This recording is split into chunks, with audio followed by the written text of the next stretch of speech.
ओम शांति। 20 मई। बाबा कह रहे हैं, मैंने आकर तुम्हें राजयोग सिखाया। तुम अब आत्माभिमानी भी बनते हो और परमात्मा अभिमानी भी। इसका अर्थ है soul conscious and God conscious. इससे तुम्हारे जन्म जन्म के विकर्म विनाश होते हैं। बाबा कह रहे, तुम मेरे से बुद्धि लगाओ तो तुम्हारा जो पाप का घड़ा भरा हुआ है वो फूट जाएगा। जो योग नहीं करेंगे, जो अलवेले रहेंगे, उनको सजाएं खानी पड़ेंगी। दूसरी बात भी बाबा कह रहे हैं कि इस जन्म में तुमने गंदे काम किए हो। बहुत लोग गंदे काम करते हैं, तो मैं कहता हूं, मैं माना स्वयं भगवान, मुझे सुना दो तो तुम्हारी आधी सजाएं माफ हो जाएंगी इस जन्म की। लेकिन लज्जा आती है बच्चों को, बहुत गंदे काम करते हैं लोग। मैं तुम्हारा सर्जन हूँ, सर्जन को सुनाओगे तो इलाज होगा, नहीं सुनाते तो पाप बढ़ता जाता है। तो बाबा याद दिला रहे, अंत में तुम्हें साक्षात्कार कराएंगे। तुमने क्या क्या किया, बहुत सजाएं मिलेंगी। थोड़े समय की सजाओं से भी ध्यान देंगे। क्या कहा भगवान ने? थोड़े समय की सजाओं में भी ऐसा अनुभव होगा कि लंबे समय से सजाएं भोग रहे हैं। बहुत पीड़ा का समय होगा, तो हम सजाएं न भोगें।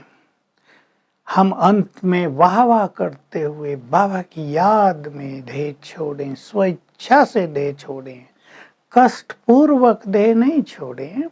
हमें अभी से सोल कॉन्शियस होने की बहुत प्रैक्टिस करनी है और शिव बाबा से बुद्धि योग लगाना है। बहुत ही अच्छी बात है जो आज के संदर्भ में तो बहुत ही उपयुक्त है।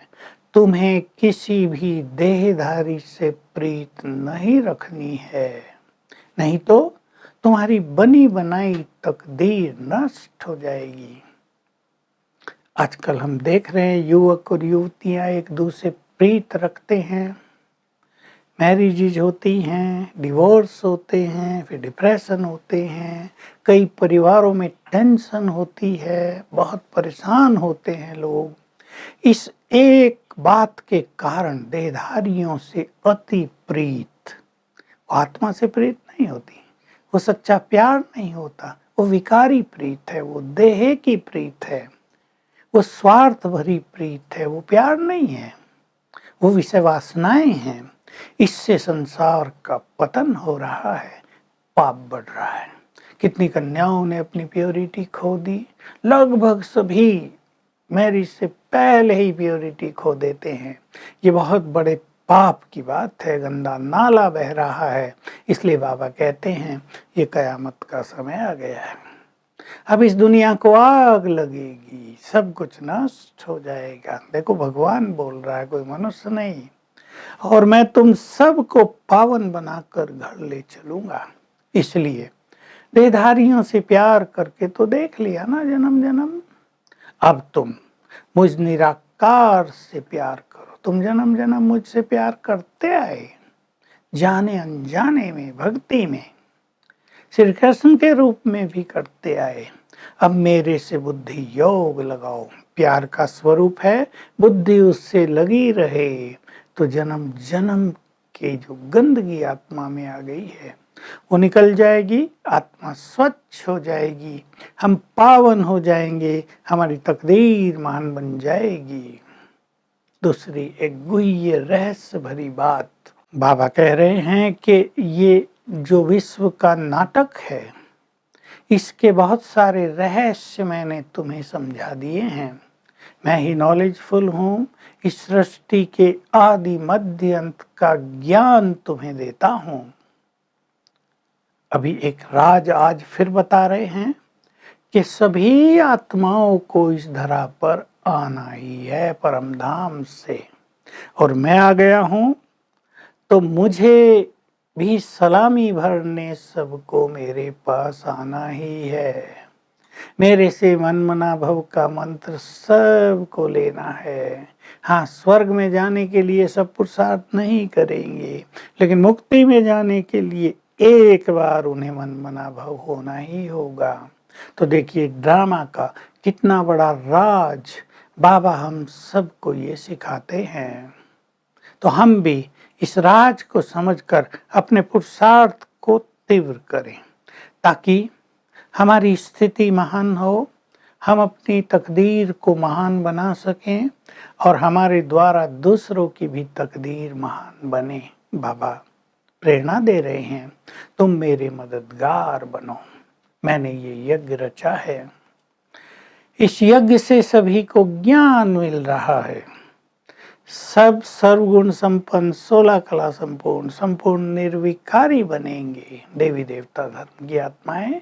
बाबा रोज हमें याद दिलाते हैं, तुम देवी देवता थे, पतित बन गए तो अपने को हिंदू कहलाने लगे, अपने को देवता कहला ही नहीं सकते हो।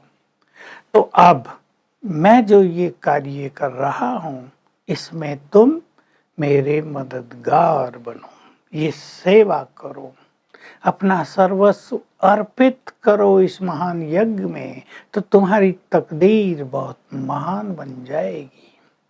तो हमें आत्माभिमानी बनना है, परमात्मा अभिमानी बनना है। बाबा नशे की बात कह रहे हैं, तुम्हें शुद्ध नशा होना चाहिए।